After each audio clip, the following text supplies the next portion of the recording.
Hi folks, just last night we had a really important meeting, a get-together of our church family, where myself and Colin Morrison, who's the minister at Elgin and Forres Free Church, laid out a proposal, a plan for the future. Now, we were careful to use that word proposal.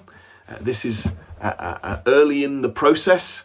This is not something that is finalised. It's not a done deal. We want to bring the congregation on board early with our thinking. And if this proposal is to go ahead, there will be quite a long process that lies ahead of us. So it's a proposal, it's not the finished article. We began the evening by thinking about the gospel witness in Moray. And we observed that there are almost 100,000 people who live here. There are some good gospel churches, but not nearly enough. And many are in decline. There's a need for more gospel witness here in our region. We then began to look at three places in particular. Burghead, our own village, also Elgin, where of course there is a free church congregation as well, and also Forres. Now, there's currently no free church congregation in Forres. Although Elgin Free Church is technically called Elgin and Forres, there isn't a congregation in Forres at the moment. We also noted that in Elgin, there is a need for revitalisation. Colin, the minister, has not been in good health. He's also due to retire quite soon. He will retire in probably just over a year's time, in the spring of 2023. And when he does, there won't be sufficient financial resources in Elgin to be able to call a new minister. And that's a sadness because we want Elgin to have leadership. Leadership's so important if we want a vibrant gospel witness. So that's the situation as it is. We then presented a vision of a different future. I invited the folks to picture a future where there was a vibrant, revitalising, growing church here in Burghead, and we're some way onto that journey, although there's a way to go, and a vibrant, growing, revitalised congregation in Elgin, a separate congregation with its own leadership, its own minister, elders, so on. And in this different future, to picture a new church plant in Forres, again with its own minister, elders, leadership, and so on. I invited people to imagine that future, and I hope we can all agree that that's the kind of future that we want for our region. Now, the Free Church is by no means the only church preaching the gospel here in Moray, but we're part of that, and we'd love to see three vibrant, growing, all-age churches in Burghead, in Elgin, and in Forres. But of course, that's a long way from the reality we see today. And so we presented a plan, a proposal that, God willing, could take us from where we are to that vision of a better future. There are challenges, of course, not least of all the fact that Colin is retiring from ministry in Elgin in the near future, and there aren't the financial resources to call a new minister. And so our plan, if you remember it, in a nutshell was this. Our plan was that two become one in order to become three again. The plan is that two become one in order to become three again. Now, you might think, what on earth does that mean? Well, the plan is that Elgin and Forres Free Church be linked with Burghead Free Church to create one new congregation. Now, we don't know what this would be called. Perhaps it would be called Elgin, Forres and Burghead Free Church. Perhaps it would be called Moray Free Church or some other name. The name's not the important thing. But having linked these churches together, we're aware that actually this kind of linkage is not unusual, but it's usually done to manage decline. It's usually done in a defensive way. We would want to do it in quite the opposite way, in an offensive way.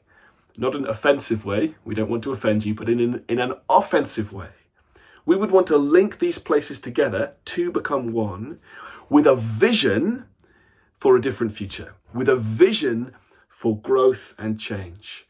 Our aim would be to build a team to oversee the continued revitalisation here in Berghead and a new work of revitalisation in the Elgin congregation. And then, God willing, if both of those churches continue to be strengthened and grow, God willing, we might then be in a position to plant a new church into Forres as well.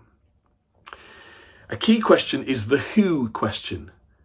This is an enormous amount of work and effort and ministry and prayer and evangelism and all the rest that would be involved in a scheme like this. Who would do it? There are two answers to that question. The first is you and I. The church is a body where every member is to play a part. We have, I think, a good culture in Berghead of what you might call every member ministry, but that will become even more important. The second answer is, though, that we do want to build a team of leaders of different kinds. Now, of course, that's me. I'm already here. That's our elders. That's our volunteers in all kinds of different ways. But of course, we also have Davy with us now as well as minister in training. And you also might remember that our hope is that Brian and Cheryl Roby will come from the United States to move here to Moray and to serve alongside us. You might remember we met them last October. They were with us for 10 days, meeting us, sharing. Brian preached. Our hope is that they'll be able to come and join in the work as well, which will make a huge difference. And right now they're back in the States fundraising to try and raise funds to be with us for around about 4 years. And hopefully they'll be with us in around about a year's time here in Berghead, which, if it goes ahead, is just about the time this plan might come together. Speaking of timings, though, that's another key question. What's the process from here? When might this happen, if it happens at all?